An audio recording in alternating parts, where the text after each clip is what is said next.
So that was the persecution of the Catholic Church in Vietnam. We next move to to Cao Đài religion.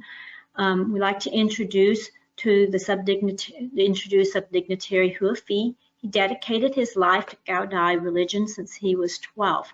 Subdignitary Hứa Phi was in prison in 1979 and under permanent house arrest since speaking out against Vietnamese Communist government for his indictment against Cao Đaism to eliminate the Cao Đài Church. He founded and is now a subdignitary of the representative committee of the Popular Bloc of Cao Đài Church in 1996. Along with leaders of other independent religion, he co-founded and is now the co-chair of the Interfaith Council of Vietnam. In 2016, he co-founded and is the co-chair of the United Council of Vietnamese and Homeland and Overseas. Since being an organizer of referendum, he has been interrogated, blocked communications, and the independent Cao Đài Church has been under attack. On June the 22nd, 2018, men in civilian clothes broke into the house of Cao Đài religious activist Hứa Phi in Lâm Đồng province, beat him and cut off his beard. His visa has been confiscated since 2015 when he's tried to attend the FORB conference in Thailand. Please welcome the subdignitary Hứa Phi. Chúng con xin kính mời Chánh trị sự Hứa Phi.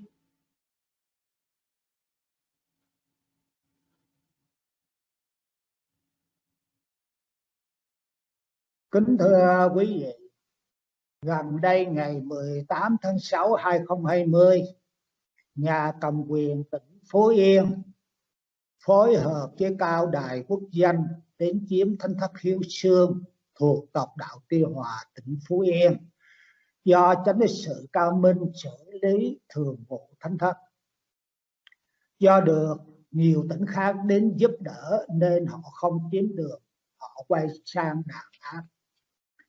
Ngày 21 tháng 8 năm 2020, Công an tỉnh Bình Định triệu tập chánh đế sự Nguyễn Hà và Nguyễn Văn Danh lên làm việc với tội danh là ủng hộ thánh thất Hiếu Xương, không đúng luật pháp nhà nước.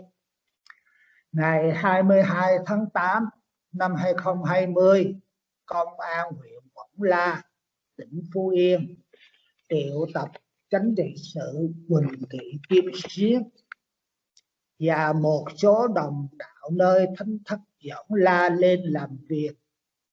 Họ hăm dọa không được hỗ trợ cho thánh thất Hiếu Xương. Ngày 26 tháng 8 2020, Công an triệu tập một số đồng đạo ở xã Sơn Thành, và ngày 3 tháng 9, Công an tỉnh Phú Yên triệu tập chánh sự Cao Minh và phó trị sự Nguyễn Thị Miễn, thông sự Nguyễn Thị Hồng và một số đồng đạo lên phường Phú Đông làm việc là chống lại lệnh của Ủy ban nhân dân tỉnh Phú Yên đã chỉ định một người lạ đến cai quản nơi thánh thất Hiếu Xương, sai trái với tôn chỉ của đạo Cao Đài Tòa Thánh Tây Ninh do Đức Chí Tôn khai mở năm 1926. Kính mong quý vị quan tâm đến tự do tôn giáo tại Việt Nam. Trân trọng kính chào.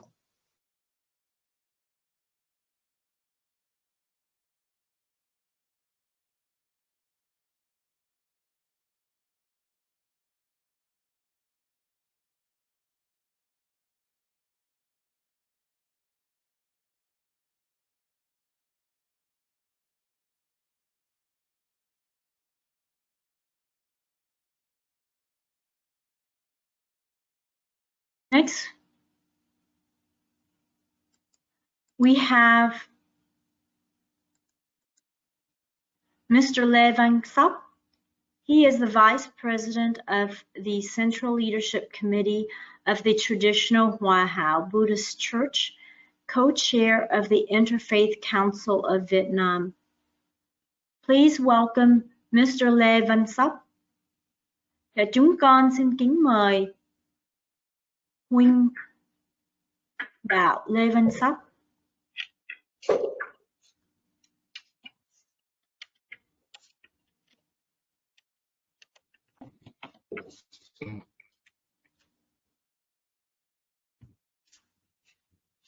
Dạ. Nam mô Bổn Sư Thích Ca Mâu Ni Phật. Nam mô A Di Đà Phật. Dạ, kính thưa diễn đàn, có nghe tôi nói không ạ? Dạ, chúng con nghe được. Dạ, A Di Đà Phật. Kính thưa Hội Nghị Thăng Tiến tự do tôn giáo. Kính thưa quý vị chức sắc trong Hội đồng Liên tôn Việt Nam. Thưa quý diễn đàn, hôm nay tôi rất là vinh dự được quý hội nghị cho phép để trình bày sơ lược về tôn giáo Phật giáo Hòa Hảo. Thưa quý vị, như quý vị cũng biết, Phật giáo Hòa Hảo là một tôn giáo được phát sinh từ lòng dân tộc do Đức Thầy Huỳnh Phú Sổ sáng lập ngày 18 tháng 5 năm 1939. Cái chủ thiết nhất quán của Phật giáo Hòa Hảo là chống độc tài với một hình thức. Do vậy, nhà cầm quyền Cộng sản Việt Nam rất không bằng lòng với cái từ là chống độc tài với mọi hình thức. Cho nên đạo Phật giáo Hòa Hảo luôn nằm trong cái tầm ngắm của nhà cầm quyền Cộng sản Việt Nam. Trước năm 1975, gọi là Việt Minh, là tiền thân của Cộng sản Việt Nam bây giờ. Thưa quý vị, để không mất thời gian, chúng tôi sẽ tóm lược sơ bộ về cái tình hình bắt hại của nhà cầm quyền Cộng sản Việt Nam đối với tôn giáo Phật giáo Hòa Hảo. Chúng tôi như sau. Thưa quý vị, sau ngày 30 tháng 4 năm 75, Ngài cưỡng chiếm được miền Nam, tất cả những chùa chiền, đền thờ, hội quán, đọc giảng đường, trường đại học, trung học, bệnh viện, những cơ sở phương tiện của giáo hội từ trung ương đến địa phương, xã, ấp, nhằm phục vụ cho đạo sự và tín đồ đều bị tịch thu, đều bị nhà cầm quyền Cộng sản Việt Nam tịch thu và lấy sạch. Cho đến ngày hôm nay, nhà cầm quyền Cộng sản Việt Nam chưa trả lại cho giáo hội dù chỉ là một miếng ngói hay là một mét vuông đất.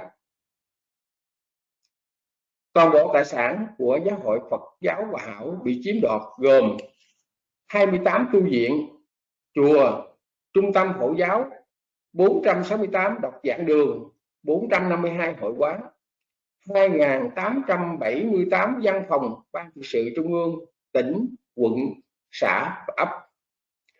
Trong suốt khoảng thời gian từ sau ngày 30 tháng 4 năm 75, Ngài Cộng sản chiếm được miền Nam Việt Nam cho đến ngày hôm nay 2019, đã có không biết bao nhiêu là trì sư viên, tín đồ Phật giáo Hòa Hảo đã bị bắt, thậm chí bị giết trong tù với những tội danh rất hết sức là mơ hồ như gây rối trật tự công cộng, chống người thi hành công vụ hoặc không chấp hành theo chủ trương đường lối của Đảng Cộng sản Việt Nam. Trong 2 năm gần đây, nhất là từ tháng 4 năm 1997 cho đến hôm nay, đã có 16 tín đồ bị bắt với tổng mức án tù là 83 năm, 24 năm quản thúc khi ra tù, 11 năm tù treo và cắt cổ 2 tín đồ Phật giáo Hòa Hảo tại đồn công an khi họ mời đến để mà làm việc. Bên cạnh đó còn nhiều giấy triệu tập, chỉ cần không đi đến đồn công an, trình diện trong 3 lần là họ sẽ quy tội bất tuân mạng lệnh và sẽ bị cưỡng chế, bị bắt và bị giam với tội danh là chống người thi hành công vụ. Cản trở sự đi lại. Có những sự kiện gì quan trọng trong tôn giáo hay chính trị trong nước, các chức sắc thuộc giáo hội Phật giáo Hòa Hảo, nhất là Thuần Tí, đều bị công an canh giữ, không cho ra khỏi nhà, đặc biệt là những vị đứng đầu trong giáo hội, cụ thể như ông hội trưởng Nguyễn Văn Điền, ông hội phó Lê Văn Sóc, vân vân. Từ đầu năm 2015 đến nay, cụ Nguyễn Văn Điền bị hơn 40 lần công an không cho ra khỏi nhà. Gửi giấy mời, giấy triệu tập đến các chức sắc trong giáo hội Phật giáo Hòa Hảo, phần ký tùy tiện bất cứ lúc nào, và nội dung làm việc thường không nêu lý do chính đáng. Từ 2017 đến nay, ông Lê Văn Sóc đã 3 lần nhận giấy mời và giấy triệu tập, ông Nguyễn Ngọc Tân 2 lần giấy mời, ông Nguyễn Minh Nhật 2 lần giấy mời, và gần đây nhất là ông Nguyễn Văn Cường ở Ô Môn, Cần Thơ ngày 29 tháng 5 2020 đã nhận 2 giấy mời. Bị hành hung và ném đồ dơ vào nhà các chức sắc Phật giáo Hòa Hảo Thường Tý. Từ đầu năm 2016 đến tháng 4 năm 2016 đã có 4 vụ hành hung, 8 người bị đánh, trong đó có bà Nguyễn Thị Kim Liên sinh năm 1967 ở Vĩnh Long bị đánh phải nhập viện do 2 tên linh đã dùng chân đá vào bụng, ngất xỉu phải nhập cấp cứu. Đầu năm 2017, 3 gia đình chức sắc Phật giáo Hòa Hảo Thường Tý tại tỉnh Vĩnh Long là Bùi Văn Luốt, Nguyễn Văn Hầu, Nguyễn Ngọc Tân nhiều lần bị an ninh ném hộp bịch túi, mắm tôm, phân người đá vào nhà, đặc biệt là nhà ông Nguyễn Ngọc Tân 7 lần như vậy. Cản trở không cho tổ chức những sinh hoạt tín ngưỡng Phật giáo Hòa Hảo. Mỗi năm có 3 ngày lễ lớn, nhưng đối với giáo hội Phật giáo Hòa Hảo Thường Tý, nhà cầm quyền Cộng sản Việt Nam luôn tìm cách ngăn chặn, sách nhiễu, phong tỏa các điểm lễ, không cho bất cứ một tín đồ được đến gần, nhất là ngày đại lễ 25 tháng 2 âm lịch, kỷ niệm ngày Đức Quỳnh giáo chủ thọ nạn do Việt Minh Cộng sản ám hại, tức là Cộng sản bây giờ, tiền thân của Cộng sản bây giờ. Nhà cửa các chức sắc thuộc giáo hội Phật giáo Hòa Hảo Thường Tý bị an ninh canh giữ nghiêm ngặt tại trụ sở trung ương tạm thời ở xã Long Giang, huyện Chợ Mới, tỉnh An Giang. Công an các loại rải quân đóng chốt tất cả nơi đường dẫn đến lễ khi có những ngày đại lễ lớn trong đạo như 18 tháng 5, ngày khai sáng đạo, 25 tháng 1, ngày đản sinh của Đức Quỳnh giáo chủ, và ngày 25 tháng 2, ngày Đức Thầy Quỳnh Phú Sổ bị Việt Minh Cộng sản ám hại.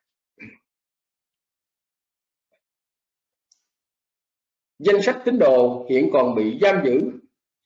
Chúng tôi xin tóm lược ngắn gọn để quý vị nắm biết rõ là những người tín đồ này cũng vì đấu tranh tự do tôn giáo và đòi hỏi những quyền chính đáng của quê hương, của dân tộc mà bị nhà cầm quyền Cộng sản khép vào tội gây rối trật tự công cộng, chống người thi hành công vụ.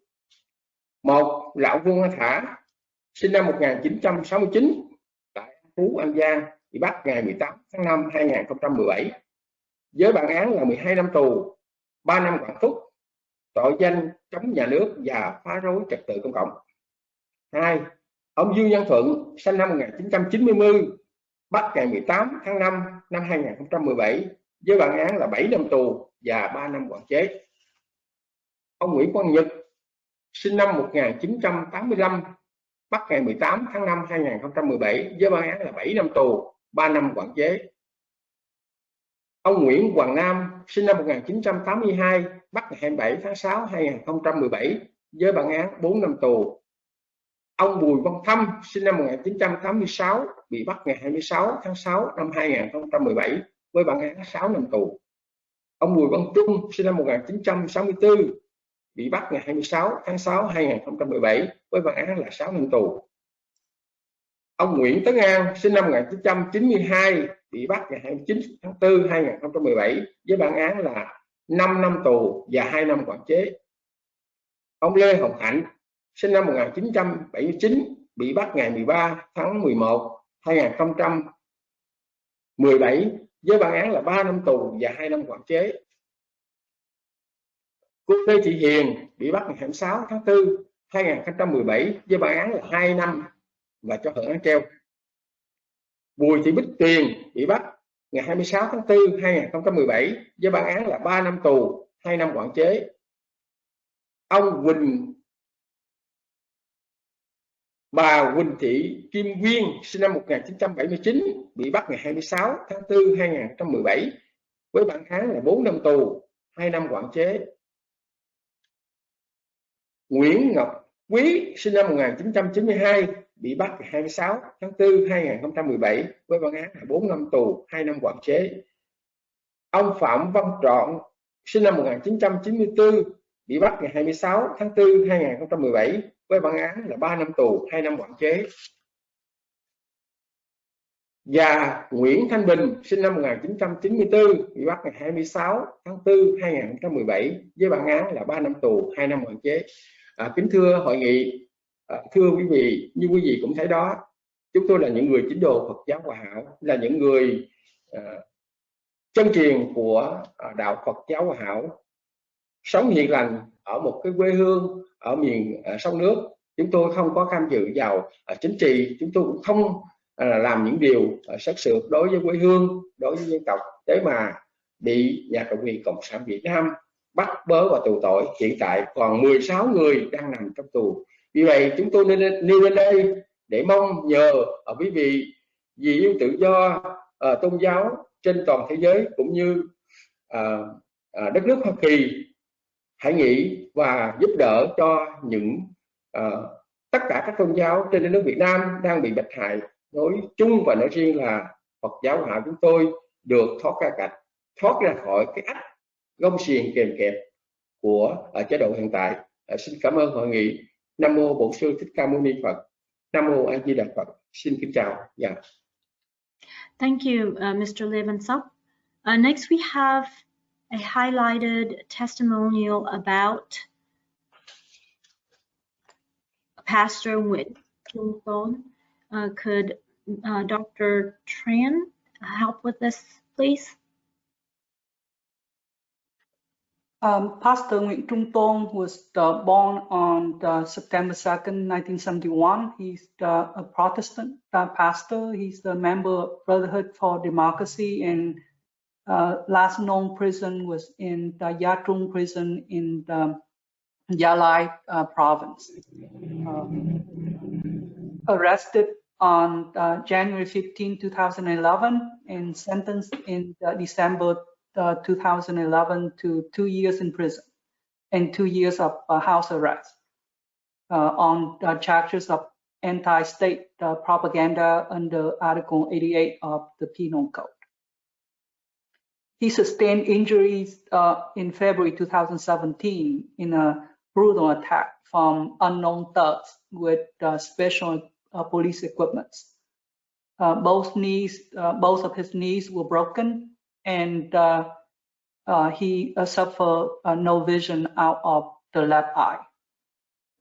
Pastor Tôn was arrested again on July 30th, 2017. He was sentenced to 12 years in prison and 3 years of house arrest for quote, carrying out activities aimed at overthrowing the government under Article 79 of the Vietnamese Penal Code. I guess it's important here to pause and to reflect and to translate what Mr. Lê Văn Sóc said in the previous presentation, that these are religious people. They are not armed people, and they don't have political aspiration. And these are the sentences that are given to them. Going back to Pastor Tôn, on June 4, 2018, his sentences were upheld at an appeal trial.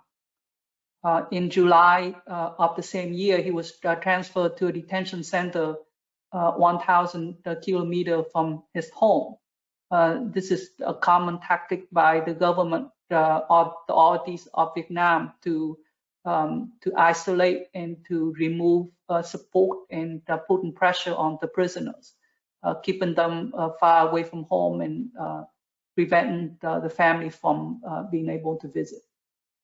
In October 2018, the prison sent back medicines that his family sent him, and ignored the petition from his family to get to allow him to get medical treatment, even with the family's own money. He was isolated and forced to write letters to confess to crimes that he didn't commit, and he maintained his innocence. The officials explained that his isolation was to prevent other prisoners from being influenced by him. On April 29, 2019, his wife reported that in spite of the untreated leg injury, detention officers have not allowed Pastor Tôn to have medical treatment. He continued to have kidney disease, prostate inflammation, along with his leg injury. Local police in Thanh Hóa province warned the family to stay home to prevent a meeting with the U.S. ambassador. And his wife was arrested when she had to go outside and sell food for the family. And they took her to the police station. His son went to the station to look for his mother, and he was also beaten. I have a quick video from his son, Nguyễn Trọng Nghĩa. He addressed the 10th Geneva Summit for Human Rights and Democracy. Maybe if we can just play for a couple minutes of this video.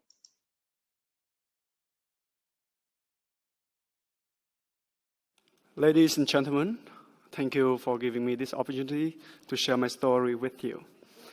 My name is Nguyễn Trọng Nghĩa. I'm a Vietnamese national, and I'm here to tell you a story of the religious leaders, human rights defenders, and the whole independent civil society of Vietnam. This is the story of the bravest man I have ever known. He has been a church minister, a human rights activist, and above all, he was my father. He was my dad. Well, you can say that I'm somehow biased. Yes, however, perhaps it was because I was there seeing him when hundreds of people stormed into our house, cornered him up, and demand that he must kneel down and apologize or face a certain death. And in that moment, I saw my dad. I was a little boy, and my dad, with a bloody face and tearful eyes, was like saying, "I shall never bow down before any man, and I will never abandon my faith in God."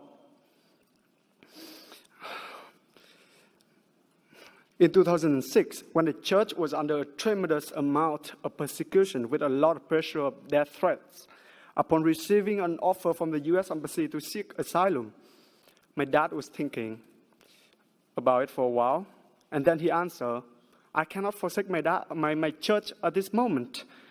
If I leave, who will be there to lead and defend them?"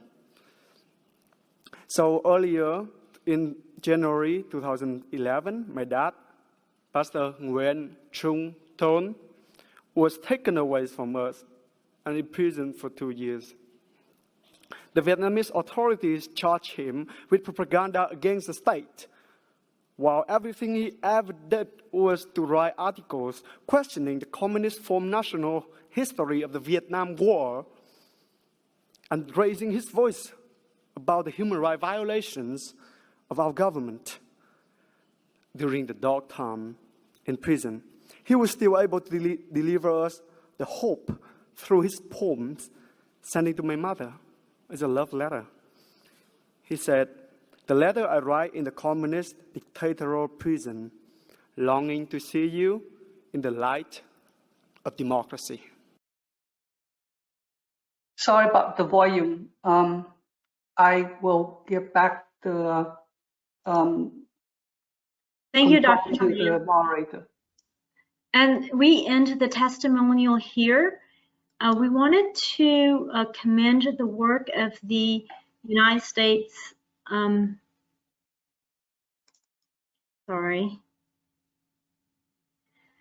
of the usurp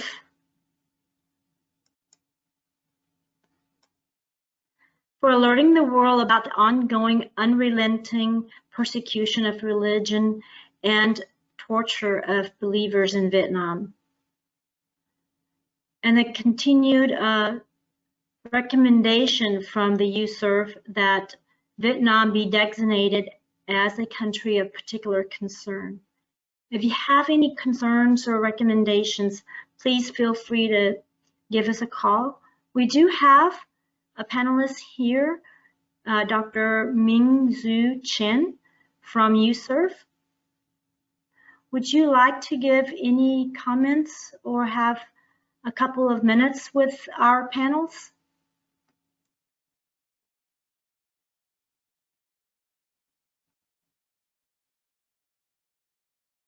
We also have another person from USURF, Patrick, and another person from the State Department of State. But if you're not available to make a comment, we will move forward. Dr. TRÄN will provide us with the conclusion. Just to introduce him, he is Dr. Trần Quốc Hưng. He is the Communication Director of the Unified Buddhist Church of Vietnam. He is a member of the American Academy of Child and Adolescent Psychiatry. Oh, I'm sorry. Dr.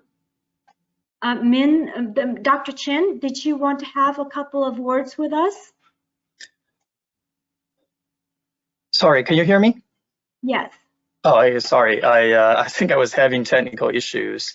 Yeah, thank you so much for inviting me. It is my pleasure to be with you all and to listen to all the testimonials about what is still happening in Vietnam. I'm very encouraged by your courage, your bravery, and yeah. So as you know, United States Commission on International Religious Freedom, we are here to monitor and report on religious freedom violations around the world. Here at the Commission, I cover Vietnam, China, and North Korea. We rely very heavily on civil society and NGO groups like you that provide information to us. So I look forward to continue to partnering and working with you, with all of you, and to advance religious freedom in Vietnam and elsewhere. So thank you for the opportunity to join you all and have a chance to introduce myself and also and USURF. Thank you very much. Thank you, Dr. Chen. We hope to be working with you and in the near future, and we hope that you will continue with the good work and understand that we are here to help you in any way. So please contact us if you have any questions. So next I want to introduce Dr. Tran. He is the Communication Director of the Unified Buddhist Church of Vietnam. He is a member of the American Academy of Child and Adolescent Psychiatry.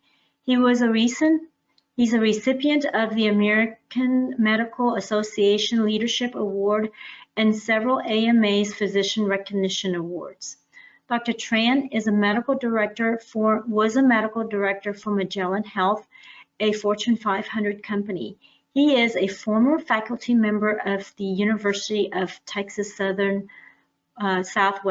Medical Center and currently president of the Vietnam Democracy Center. Please welcome Dr. Tran. Thank you, Ms. Nguyen. From the perspective of the Unified Buddhist Church of Vietnam, along with other independent religions, we struggle under this relentless persecution. However, our sixth patriarch saw this not as a problem, but an opportunity to improve and to protect the organization. And with signs optimistic toward the resolution of our national and religious tragedies, to hopefully bring forth the human rights and democracy for Vietnam.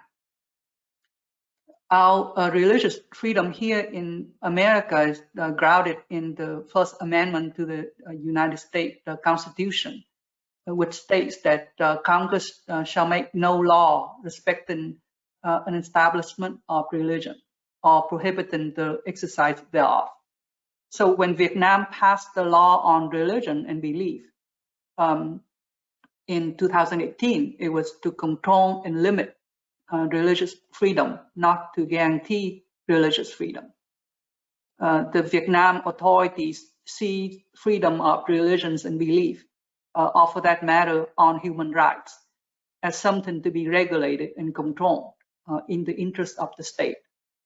And we know from organizations like Human Rights Watch that the state has no interest in improving its human rights record. This mindset to restrict the activities of religions and to submit them to the control of the state comes with its ideology and its power system, and is unlikely to ever change. In this respect, Vietnam follows China's playbook and tracks closely with its big brother's records on human rights and religious freedom. We could call on the Vietnamese Communist Party to recognize the legitimate status of all independent religions and allow them full freedom of religious activities. But we know that the VCP will not listen. We could ask the VCP to cease harassment and the persecution of faith practitioners and to restore all religious properties that they confiscated. But we already understand that the leopard never changes its spots. So in addition to demanding the perpetrator to cease its bad behavior, we should also empower the victims to protect themselves. We call on the US and the world communities to fully embrace, recognize, and support independent religious organizations in Vietnam, help them build stronger communities of faith through agencies like USAID and the State Department. The road to a better future for Vietnam, a better US-Vietnam relation is through the people of Vietnam, a predominantly religious people with whom we can build a more stable, successful, and lasting partnership. We want to thank members of the United States Commission on International Religious Freedom, the State Department, and our honored guests for attending this conference. We ask that you don't forget our brothers and sisters of faith who are persecuted for no reasons other than practicing their faith. We also ask for your prayers. Thank you. Thank you, Dr. Tran. And this concludes our side event. Thank you for coming, and stay safe and please be happy. And if there's any questions, please don't hesitate to contact us. Thank you so much.